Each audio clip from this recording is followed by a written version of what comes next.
Now we go on to the landscape of type 1 diabetes in Maldives. To talk on that, I invite Dr. Alimin Malasai from Maldives, a medical officer and director at Diabetes Society of Maldives. For the past 3 years, she has worked closely with children and young adults living with type 1 diabetes. Malha, along with DSM team, take care of almost 200 children living with type 1 diabetes, two-thirds of whom live outside the Greater Malay area. She had been the lead of the medical team for various projects, the most notable of which included a 5-day diabetes camp for 23 individuals living with type 1 diabetes. Over to Alina Malla. Thank you so much.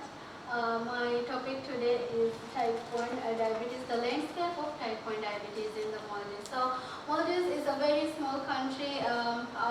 Total population is around 4.5 to 5 lakhs. So, it's very small. So, comparatively, our type 1 population is also very small.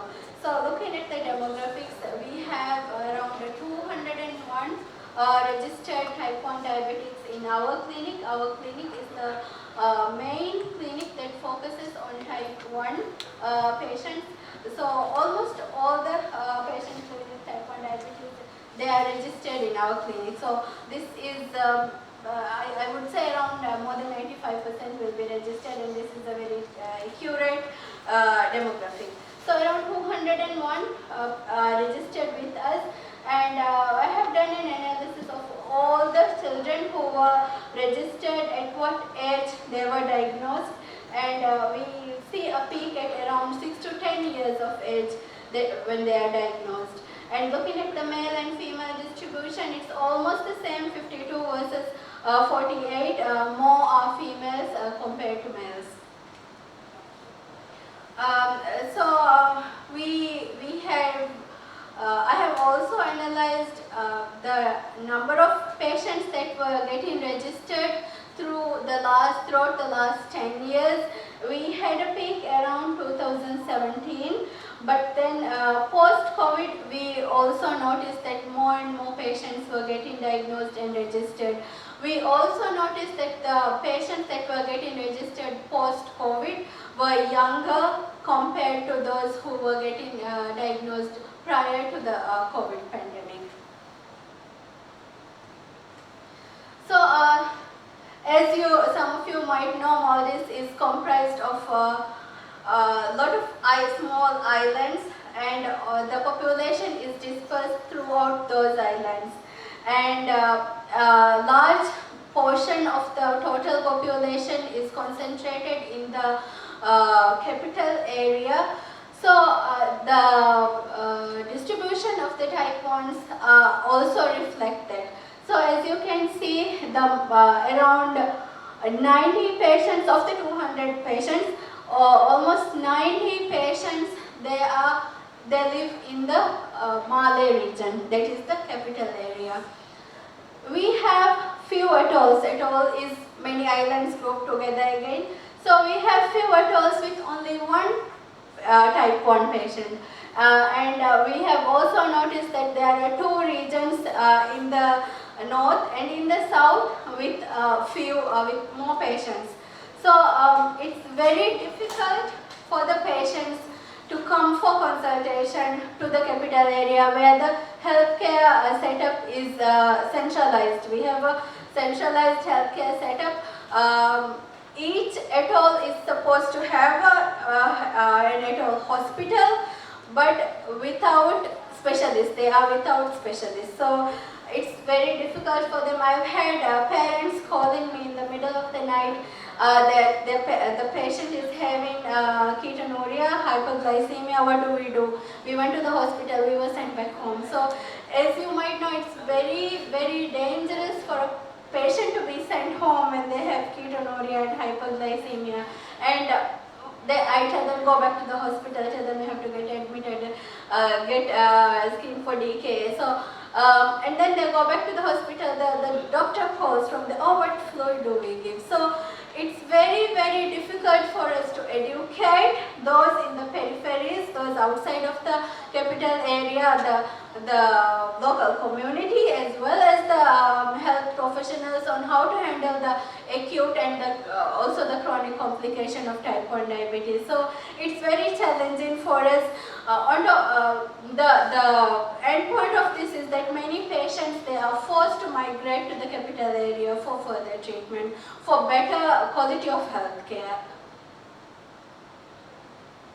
So, Diabetes Society of Maldives Diabetes Society of Maldives was established in the year 2000. We are almost 25. We have been working for almost 25 years now, and the aim was to create awareness among the public on diabetes, to emphasize on the importance of prevention of diabetes and to help patients lead a normal life with their illness. So we cater to type 2s as well, but mostly we focus on type 1s. So the services offered by the clinic include free clinic. It has always been free. It was established in 2004, and we have currently over 2,000 registered patients. We provide routine services to those patients, and not just in the capital area but those in the peripheries as well. So we provide regular consultations with general practitioner. We have endocrinologist, dietitian, diabetes nurse or educator, and they can be either physical or virtual. For those who are living in the peripheries, we request them to come to the capital, to come to our clinic at least 6 months or 1 year. So during their school holidays, they will always come for the consultations. So patients find it difficult to go and wait, especially the small children. They find it difficult to go and wait in the hospital long queues for consultations or for blood drawing. So we have established a setup where we can collect samples from the clinic. Diabetes education, at every visit we continue that. We provide psychosocial support, complication screening. If it cannot be done in the clinic, we have signed contracts with outside clinics for example, eye screening and for psychosocial support as well, and of course distribution of testing supplies. So we signed up. We have a collaboration with Life for a Child Australia in 2008, where children and youth living with type 1 diabetes get free testing supplies. So every year, every month they would test their blood glucose. They will update the SMBG and they send it to us, those living in the peripheries as well. They can send via Viber or mail, and then we would do a virtual consultation for them. So, and after that only they will get the supplies for the next month. So prior to 2018, before insulin pens became available under our national insurance scheme, the DSM provided insulin pens as well. Prior to that, kids were injecting with syringes and they were using vials. So I think Shiro will highlight more on the insulin aspect of things. Glucometers, testing strips, they are still not available under health insurance. So we are the only center providing free testing kits to the type 1s. So we also advocate for diabetes technology to be incorporated in the National Diabetes Management Scheme. So DSM was the first to introduce insulin pump therapy to Maldives. The first insulin pump was actually donated by Czech Diabetes Society in 2013. But after that, 10 pumps were donated to DSM in 2017 by Dr. Jyoti Des Diabetes and Research Center. So we were the first to introduce insulin pumps, and then after that only the tertiary hospitals started prescribing insulin pumps to the patients. So now the number of patients on insulin pump therapy is increasing, and DSM lobbies and facilitates diabetes technology to be included in national insurance schemes as well. We also educate the schools where the majority of time is spent by children living with diabetes. So we also educate the school environment, the teachers, the other schools. So either a clinical team from DSM would go and educate the staff there regarding the diabetes medical management in the school environment, how to handle hypers and hypos, and then the children living with diabetes, they will go and take sessions on their experiences for the other children. So peer-to-peer information exchange is also there. DSM has collaborated with Ministry of Education in the Maldives to draft a diabetes medical management plan for schools as well. So this camp is one of our most successful camps. As you might remember, I mentioned earlier that there may be one island with one child. They don't know anyone else living with diabetes. So what we do is we bring these children to one place.